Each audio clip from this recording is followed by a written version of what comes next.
flow. Like this.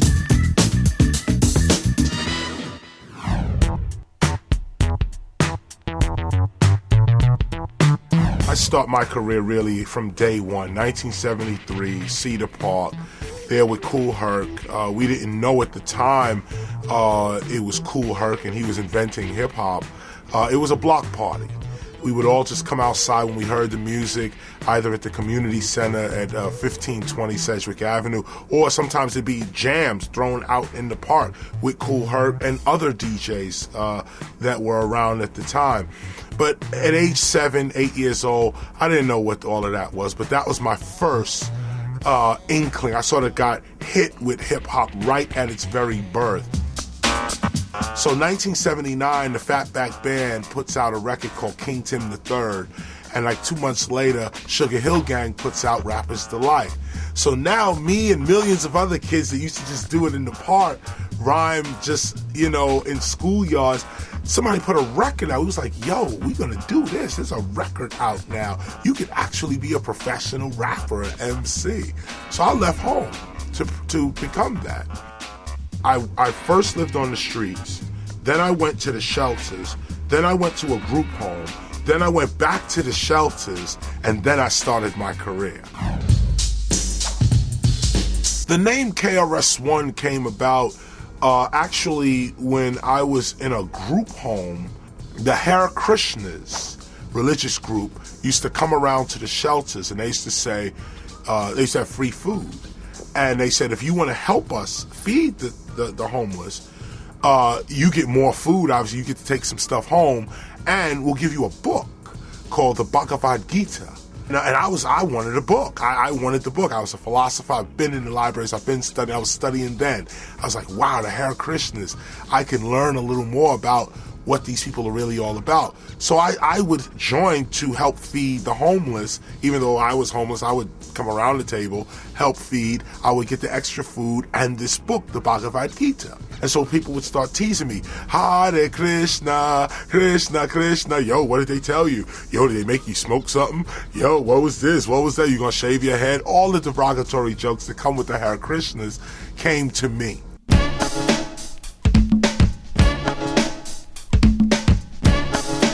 My name changed to Krishna because I used to hang with the Hare Krishnas, and the people teasing me nicknamed me Krishna, K-R-S-N-A. This became my legal name in the shelter. I left the homeless shelter with all my ID saying Krishna Parker, Krishna Parker, and took that into the group home. So the group home kids started calling me, short for Krishna, Chris, K-R-S. I met another guy named Louis. He wrote Zor, young Puerto Rican kid. He taught me how to do graffiti writing. And so in graffiti writing, I wrote KRS, Chris. And other people started to write KRES, KR, KRISS, all kind of other Chris variations of Chris. So I started writing KRS-One, Chris One, in graffiti. It started there. A few years later, when I left the group home, went back to the shelter, ran into Scott LaRock. I was already KRS-One now. I picked up the mic and I made KRS-One into an acronym, Knowledge Reigns Supreme over nearly everyone. And the reason it's nearly is because knowledge yields to spiritual awareness. So knowledge doesn't reign supreme over those who are spiritually minded. And that was my MC name. So it was intimidating. It grounded me in the purpose that I had, and it was my nature altogether.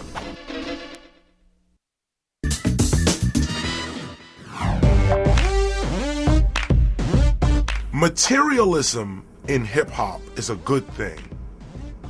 I know a lot of people will be watching this and will probably bug out that I even said that. But I know what it means to buy a $100,000 Rolex watch. Don't front on that. People's heads turn when the ice is icy, when you got a house on your neck, when you're diamond up and you're showing your value in that way. People respond. There's a difference between driving just a regular car and pulling up in the Maybach or the Bentley. People respect that. People watch that. It's a status symbol. It tells people that they have to respect you and that you are to be valued. There is nothing wrong with that, not at all. But let's go deeper into the implications of what did it mean when hip-hop was in a simpler form. When we were impoverished, we didn't have money, we couldn't afford equipment, we weren't on world tours, there was no studios that we can go to actually even record our stuff in that sense. Even before the digital age, before internet, before magazines and television shows and even award shows, before all of that, hip-hop was in its pure state. And what is the pure state? The pure state is, I have the courage to be me. This is what people have forgotten. This is the spark that caused hip hop. People not afraid to be themselves and be themselves at all costs.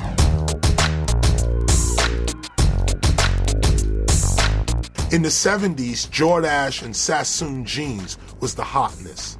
Even hip hoppers wore them. Everything was form-fitting, and you had the Izod shirt and the mock necks, and everything was straight leg, and it was this new, sleek, thin, slim look. Even if you were a little overweight, you still wore your pants and shirt tight. Hip hop came with its own fashion, partially from the jail experience, partially also from getting handed down clothing to you as well. We kind of came up with this baggy look. Baggy jeans, big shirts too big for you. Others would join in and modify this as well, and now you have this baggy style of clothing. Well, the mainstream told us you're never going to get a job like that. You're not even going to survive as a fashion in society. And by the way, that rapping you're doing, it's only going to last 3 more years. We're sure of that. Well, 35 years later, $10.5 billion later, worldwide international acclaim later, this attitude of I have the authority to create myself is now being lost. Its own success is falling in on it. The same mainstream that we used to argue and point fingers at, we have now become. It's a cycle. It happens to every generation. Hip-hop itself is not about a Rolex watch and a Bentley.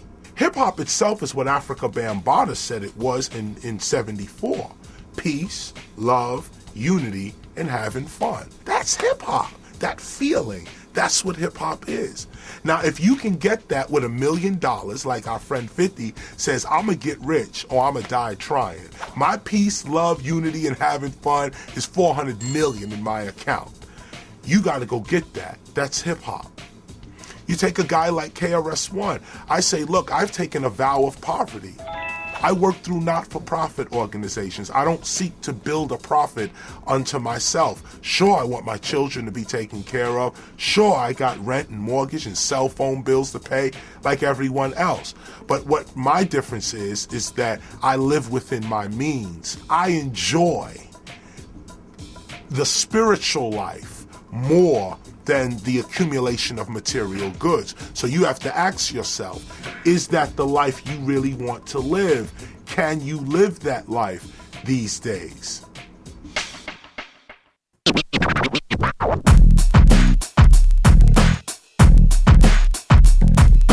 In 1989, a woman named Ann Carly approached me about the creation of a movement called the Stop the Violence movement. I had already written a song called Stop the Violence, which appeared on my By All Means Necessary album, where I was calling for the end of club violence, black on black crime, and basically calling for world peace and harmony in this one song. Ann Carly approached me about making that song and those thoughts into a full movement. She was the A&R for Jive Records at the time. I agreed. We got everyone together that we had access to at the time: Public Enemy, Kool Moe Dee, Stetsasonic, Heavy D, MC Light, and others.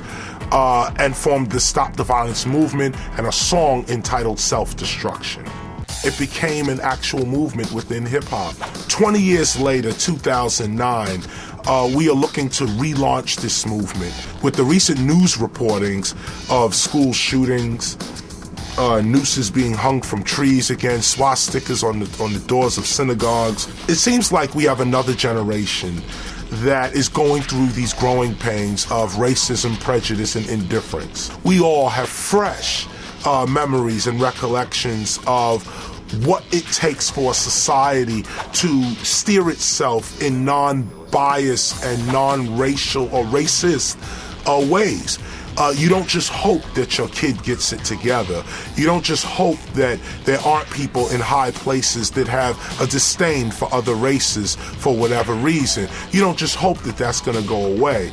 There are real movements, real adults, and real mind and action that has to go into the curbing of that.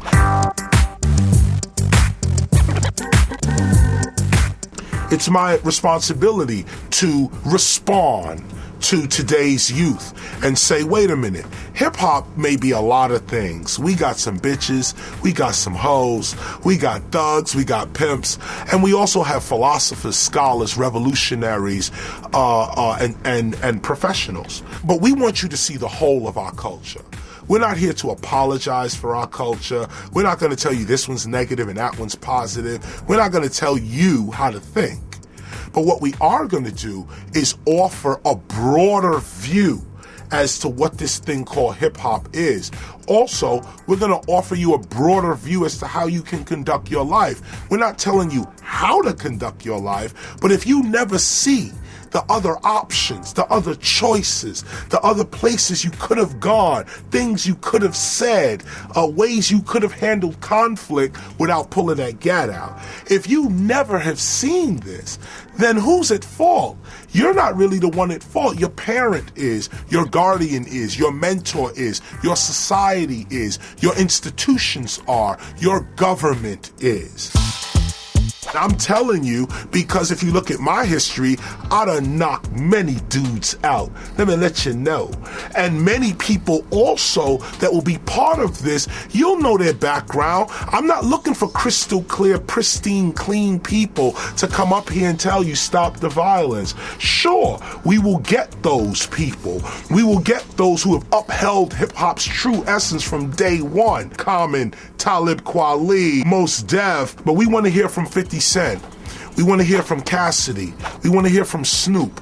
We want to hear from those who you've seen advocating a more aggressive image. We want to hear from them too, because they're fathers too. I tell you, throughout the history of hip hop, every time I said, stop the violence, everybody, let's gather together and make a statement, it's always the thugs, the gangsters, the hustlers who are the first people there to support any conscious endeavor. That means that when you give people a chance to rise to their higher selves, not only do they recognize it, but they rise to it.